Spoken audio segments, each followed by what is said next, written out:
کیونکہ پہلے روایت بنا رکھا ہے کہ اللہ اوپر موجود ہے، اس لیے اوپر جھکوا رہے ہیں فرعون سے، اور پھر کہہ رہے کہ اسے جھوٹا، جب جھوٹا ہی سمجھ رہے تو جھانکنے کی کیا ضرورت ہے؟ تو یہیں سے پتہ لگ رہا ہے کہ حامان جو ہے وہ دراصل مذہبی پیشوا ہے، کیونکہ بات جہاں مذہب کی آ رہی ہے اللہ، اور یہ جس سے ہم اردو میں مذہب کر رہے ہیں، اصل میں بات ہے دین اور نظام کی، کیونکہ موسیٰ اللہ کے نظام کی بات کر رہے ہیں، اللہ کے دین کی بات کر رہے ہیں۔ جس طرح آج ہمارے مولویوں نے اس کا ٹھیکہ لے رکھا ہے کہ ہم بتا رہے ہیں کہ اللہ تک پہنچنے کا راستہ کیا ہے، کیونکہ ہم ہیں نبی کے وارث۔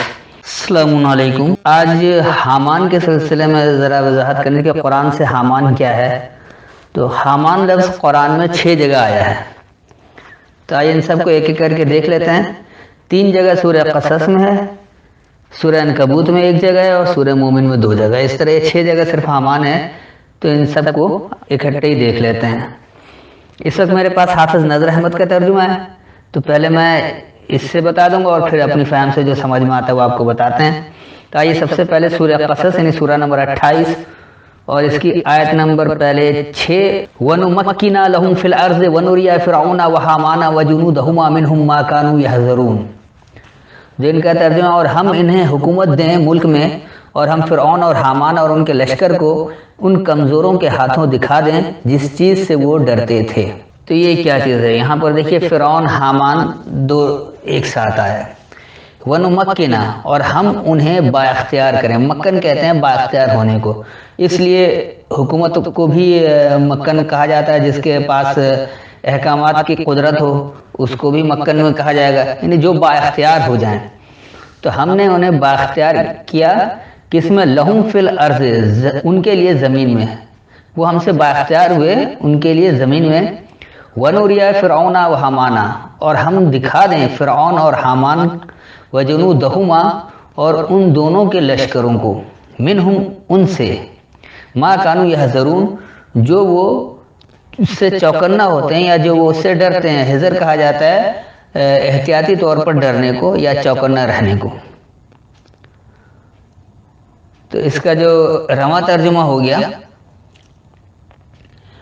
اور ہم نے زمین میں ان کے لیے اختیار دیا، اور ہم فرعون یعنی رعونت والے اور حامان مذہبی پیشوا اور ان دونوں کے لشکروں کو ان میں سے دکھا دیں جو وہ احتیاطی طور پر بچتے ہیں یعنی احتیاطاً ڈرتے ہیں یا چوکنا رہتے ہیں۔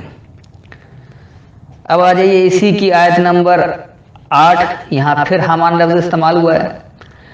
فَالْتَقَطَهُ آلُ فِرْعَوْنَ لِيَكُونَ لَهُمْ عَدُوًّا وَحَزَنًا إِنَّ فِرْعَوْنَ وَحَامَانَ وَجُنُودَهُمَا كَانُوا خَاطِئِينَ۔ پھر فرعون کے گھر والوں نے اسے اٹھا لیا تاکہ آخرکار وہ ان کے لیے دشمن اور غم کا باعث ہو، بے شک فرعون اور حامان اور ان کے لشکر خطا کار تھے۔ اب دیکھیے یہ کیا ہے، فَالْتَقَطَهُ، پس اسے اٹھا لیا یا اس سے استفادہ حاصل کیا، آلُ فرعون، فرعون کے طریقہ کار والوں نے، لِيَكُونَ لَهُمْ، وہ ہونے کے لیے ہو ان کے لیے، عدوًا، عداوت والا یعنی دشمنی رکھنے والا، وحزناً، اور غمگین ہونے والا یا انہیں حزن میں مبتلا کرنے والا۔ اِنَّ فِرْعَوْنَ وَحَامَانَ وَجُنُودَهُمَا كَانُوا خَاطِئِينَ، تو بے شک فرعون اور حامان اور ان دونوں کا لشکر وہ خطا کاروں میں سے تھے۔ تو اس کا جو رواں ترجمہ ہو گیا، پس فرعون کے طریقہ کار والے نے ان کے لیے عداوت اور غمگینی کا باعث ہونے کے لیے اسے اٹھایا یا اس سے استفادہ حاصل کیا، بے شک فرعون اور حامان اور ان دونوں کا لشکر خطا کاروں یعنی غلطی کرنے والوں میں سے تھے۔ اب آ جائیے اسی صورت کی تیسری جگہ 38، وَقَالَ فِرْعَوْنُ يَا أَيُّهَا الْمَلَأُ مَا عَلِمْتُ لَكُم مِّنْ إِلَٰهٍ غَيْرِي فَأَوْقِدْ لِي يَا هَامَانُ عَلَى الطِّينِ فَاجْعَل لِّي صَرْحًا لَعَلِّي أَطَّلِعُ إِلَىٰ إِلَٰهِ مُوسَىٰ وَإِنِّي لَأَظُنُّهُ مِنَ الْكَاذِبِينَ۔ اور فرعون نے کہا، اے سرداروں، میں نہیں جانتا تمہارے لیے اپنے سوا کوئی معبود، بس اے حامان میرے لیے مٹی کے اینٹوں پر آگ جلا، پھر ان پختہ اینٹوں سے میرے لیے تیار کر ایک بلند محل، تاکہ میں وہاں سے موسیٰ کے معبود کو جھانکوں، اور میں تو اسے جھوٹوں میں سے سمجھتا ہوں۔ اب دیکھیے اس روایتی ترجمے سے بات قطعی سمجھ میں نہیں آتی، کیونکہ پہلے روایت بنا رکھا کہ اللہ اوپر موجود ہے، اس لیے اوپر جھکوا رہے ہیں فرعون سے، اور پھر کہہ رہے کہ اسے جھوٹا، جب جھوٹا ہی سمجھ رہے تو جھانکنے کی کیا ضرورت ہے؟ دیکھیے یہاں بات کیا ہو رہی ہے۔ وقال فرعون، اور فرعون نے کہا، یا ایھا الملؤ، اے میرے مشورہ کنندگان، ما علمت، میں نہیں جانتا ہوں یا میں علم نہیں رکھتا ہوں، لکم تمہارے لیے، من الہ غیری، کوئی حاکم میرے علاوہ سے، فوقد لی، پس بھڑکاؤ میرے لیے، یا حامانو، اے حامان، التین، اب یہ التین ہے، یہ مٹی ہی نہیں ہے بلکہ تین جو ہے وہ، اس کو آپ یہ کہہ لیں کہ جبلت کو بھی کہا جاتا ہے، طور طریقے کو، اس سے بھی تین آتا ہے۔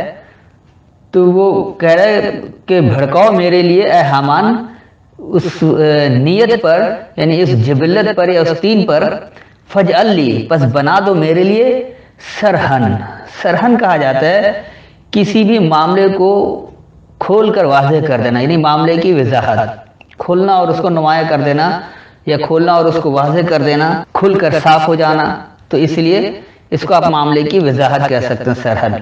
لعلی، تاکہ میں، اطلع، خوب اطلاع کر لوں، یعنی خوب جان لوں، مجھے اطلاع ہو جائے، الی الہ موسیٰ، موسیٰ کے حاکم کی طرف، وانی، اور بے شک میں، لأظنہ، ضرور میں اسے گمان کرتا ہوں، من الکاذبین، جھوٹوں میں سے۔ تو اس کا جو رواں ترجمہ ہوا، اور فرعون نے کہا اے مشورہ کنندگان، میں نہیں جانتا ہوں تمہارے لیے میرے علاوہ سے کوئی حکم دینے والا ہے یا کوئی حاکم ہے، بس اے حامان، میرے لیے التین، یعنی جبلت یا طور طریقے پر بھڑکاؤ، بس میرے لیے معاملے کی وضاحت بن جائے، تاکہ میں موسیٰ کے حاکم کی طرف خوب مطلع ہو جاؤں، اور بے شک میں اسے ضرور جھوٹوں میں گمان کرتا ہوں۔ تو یہیں سے پتہ لگ رہا ہے کہ حامان جو ہے وہ دراصل مذہبی پیشوا ہے، کیونکہ بات جہاں مذہب کی آ رہی ہے، اللہ، اور یہ جس سے ہم اردو میں مذہب کہہ رہے ہیں، اصل میں بات ہے دین اور نظام کی، کیونکہ موسیٰ اللہ کے نظام کی بات کر رہے ہیں، اللہ کے دین کی بات کر رہے ہیں، تو اللہ کے دین کے معاملات کی وضاحت چاہ رہا ہے، تو وہ حامان کو کہہ رہا ہے۔ تو یہ مذہبی پیشوائی ہوتے ہیں جو ٹھیکیدار بن جاتے ہیں کہ اللہ کے احکامات کو ہم ہی جانتے ہیں، اس کی کتاب کو ہم سمجھتے ہیں، ہم سے ہی سمجھو۔ تو یہ ہے وہ، اس لحاظ سے حامان کو مذہبی پیشوا کہا گیا ہے۔ اب آ جائیے چوتھی جگہ، سورہ عنکبوت، اور آیت نمبر ہے اس کی 39، 39، وقارون وفرعون وحامان وَلَقَدْ جَاءَهُم مُوسَىٰ بِالْبَيِّنَاتِ فَاسْتَكْبَرُوا فِي الْأَرْضِ وَمَا كَانُوا سَابِقِينَ۔ قارون اور فرعون اور حامان کو، اور ان کے پاس موسیٰ کھلی نشانیوں کے ساتھ آئے تو انہوں نے تکبر کیا ملک میں، اور وہ بچ کر بھاگ نکلنے والے نہ تھے۔ اب دیکھیے یہ کیا ہے، وقارون، اور قارون، قرن سے ہے، جو قرن کہتے ہیں بستی کو، تو قارون وہ جو بستی کو چلانے کی اہلیت رکھنے والا ہوتا ہے۔ وفرعون، اور فرعون رونت سے اگر لیں گے تو جو تکبر اور گھمنڈ رکھتا ہے، اپنے آگے کسی کو سمجھتا نہیں، وہ فرعون کہلائے گا۔ اور اگر اسے رئی سے لیں گے تو حفاظت نگہبانی کرنے والا، جو اپنے آپ کو حکمرانی کا دعویٰ دار کہتا ہے، تو ان دونوں معنوں میں آ جائے گا۔ وحامان، یعنی وہ جو مذہبی پیشوا ہے۔ وَلَقَدْ جَاءَهُم مُوسَىٰ بِالْبَيِّنَاتِ، اور یقیناً ان کے پاس موسیٰ آیا بیان کیے ہوئے پر، یعنی وضاحت کو لے کر آیا، یا بیان کیے ہوئے پر آیا، بینات پر آیا۔ فَاسْتَكْبَرُوا، پس انہوں نے بڑائی کیا، فی الارض، زمین میں، وَمَا كَانُوا سَابِقِينَ، اور وہ نہیں تھے سبقت کرنے والے، پہل کرنے والوں میں سے۔ تو اس کا جو رواں ترجمہ ہو گیا، اور قارون اور فرعون اور حامان، اور یقیناً ان کے پاس موسیٰ وضاحت کو لے کر آیا، بس انہوں نے زمین میں بڑائی کیا، اور وہ پہل کرنے والوں میں سے نہیں تھے۔ اب آ جائیے پانچویں جگہ، یہ ہے سورہ مومن، یعنی سورہ نمبر 40، اس میں دو جگہ ہے۔ تو سب سے پہلے 40 کی 24، یہاں ہے اِلیٰ فِرْعَوْنَ وَحَامَانَ وَقَارُونَ فَقَالُوا سَاحِرٌ کَذَّابٌ، فرعون اور حامان اور قارون کی طرف، تو انہوں نے کہا موسیٰ تو جادوگر بڑا جھوٹا ہے۔ اس کو اگر ایک آیت پہلے سے لینے 23 کو بھی لے لیں تو بات بالکل واضح ہو جائے گی کہ وَلَقَدْ أَرْسَلْنَا مُوسَىٰ بِآيَاتِنَا وَسُلْطَانٍ مُّبِينٍ، اور تحقیق ہم نے موسیٰ کو بھیجا اپنی نشانیوں اور روشن سند کے ساتھ۔ تو آگے یہ اس کا تسلسل ہو جاتا ہے پورا۔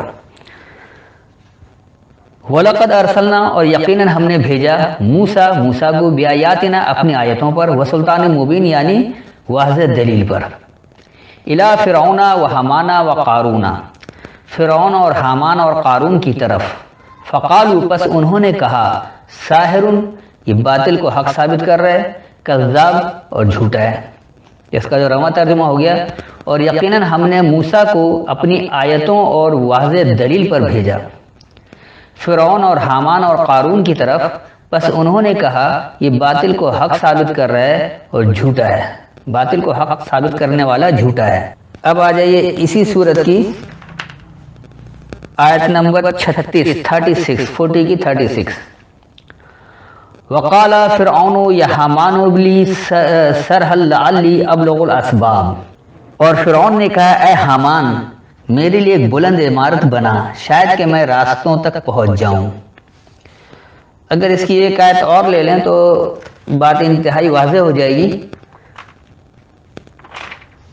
اسباب السماوات فاطلع الی الہ موسیٰ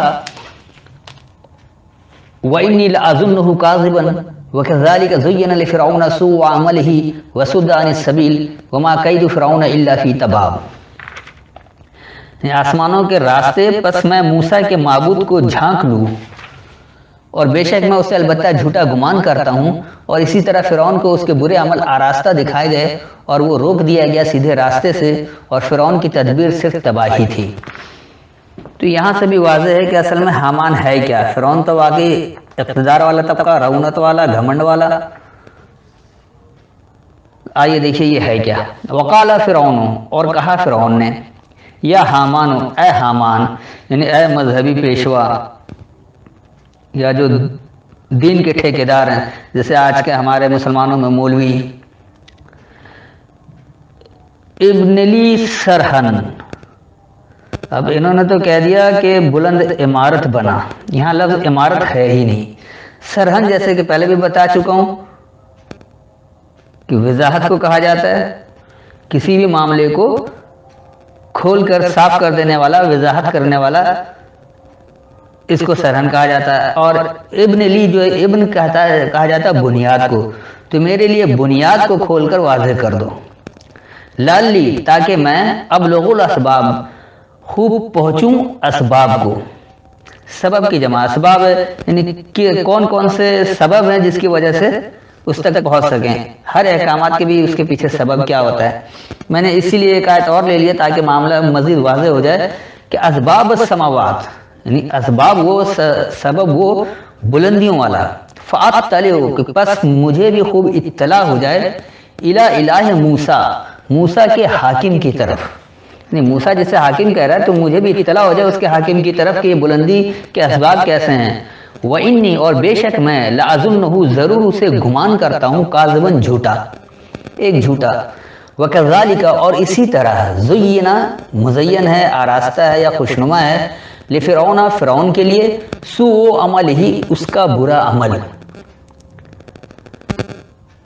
وصد عن السبیل، اور وہ زبردستی روکتا ہے السبیل کے بارے میں، خاص راستے کے بارے میں، خاص راستہ دین اللہ کا راستہ۔ وما کید فرعون، اور جو چال ہے یہ فرعون کی، جو فرعون کی تدبیر ہے، الا فی تباب، صرف تباہی میں ہے، یعنی تباہ کرنے والی ہے۔ تو اس کا جو رواں ترجمہ ہو گیا دونوں آیتوں کا، اور فرعون نے کہا، اے حامان میرے لیے معاملے کا کھل جانا اور صاف ہونے والا بنیاد دو، یعنی میرے لیے معاملے کی وضاحت والی بنیاد دو، تاکہ میں اسباب تک خوب پہنچوں، بلندیوں کے اسباب، پس مجھے موسیٰ کے حاکم کی طرف اطلاع ہو جائے، اور بے شک میں اسے ضرور ایک جھوٹا گمان کرتا ہوں، اور اسی طرح فرعون کے لیے اس کا برا عمل اور خاص راستے کے بارے میں زبردستی روکنا خوشنما ہے، یعنی آراستہ ہے یا مزین ہے، اور جو فرعون کی تدبیر ہے صرف تباہ کرنے والی ہے، یعنی تباہی کی طرف لے جانے میں ہے، فی میں، اور تباہی والی، تو صرف تباہی میں ہے، یعنی فرعون کی جو چال ہے وہ صرف تباہی میں لے جانے والی ہے۔ تو یہ ہوا حامان کی وضاحت، جہاں سے پتہ لگ رہا ہے کہ حامان اصل میں وہ طریقہ کار کی وضاحت کرتا ہے کہ اللہ کا طریقہ کار کیا ہے۔ جس طرح آج ہمارے مولویوں نے اس کا ٹھیکہ لے رکھا ہے کہ ہم بتا رہے ہیں کہ اللہ تک پہنچنے کا راستہ کیا ہے، کیونکہ ہم ہیں نبی کے وارث۔ حالانکہ نبی کے وارث کوئی نہیں ہے، اللہ کی کتاب ہدایت موجود ہے، جو چاہے وہ اس سے ہدایت لے لے اور وہ خود سے سمجھے۔ سمجھا سکتا تو سمجھاتا بھی رہے۔ حامان اسی لیے مذہبی پیشوا کو کہا جاتا ہے۔ تو یہ تو ہوئی حامان کے بارے میں وضاحت۔ قارون کی وضاحت میں اس سے پہلے کر چکا ہوں۔ قارون کا وہاں میں نے صرف ایک یعنی کہ سورہ قصص سے ہی وضاحت کیا تھا چند آیتوں سے۔ قارون اور جہاں جہاں استعمال ہوا یہ حامان کے ساتھ ہی آ گیا، تو قارون کی بھی مزید وضاحت کی ضرورت نہیں کہ اس کے لیے پھر مزید وقت ضائع ہوگا۔ اور فرعون تو قرآن میں بھرا پڑا ہے، متعدد جگہ ان سب کو تو نہیں کیا جا سکتا، لیکن یہ قارون اور حامان کے اس میں ہی فرعون کی وضاحت ہو گئی ہے۔ پھر بھی اگر کوئی الگ سے کسی کو پوچھنا ہو تو کر سکتے ہیں، مختصر وقت میں اگر کہیں سے سمجھایا جا سکتا ہے تو اس کو کر دیا جائے گا، لیکن پورے قرآن سے فرعون کو لینے کے لیے وہ بہت لمبے وقت کی ضرورت ہے، تو وہ میں ایک ساتھ نہیں کر سکتا ہوں۔ تو امید ہے اس کی وضاحت ہو گئی ہوگی۔ جن لوگوں کو قارون کی وضاحت چاہیے وہ قارون والا درس پہلے سن لیں اور حامان بھی سن لیں، اسی میں فرعون کی بھی وضاحت ہے۔ تو امید ہے اتنا کافی ہے۔ السلام علیکم۔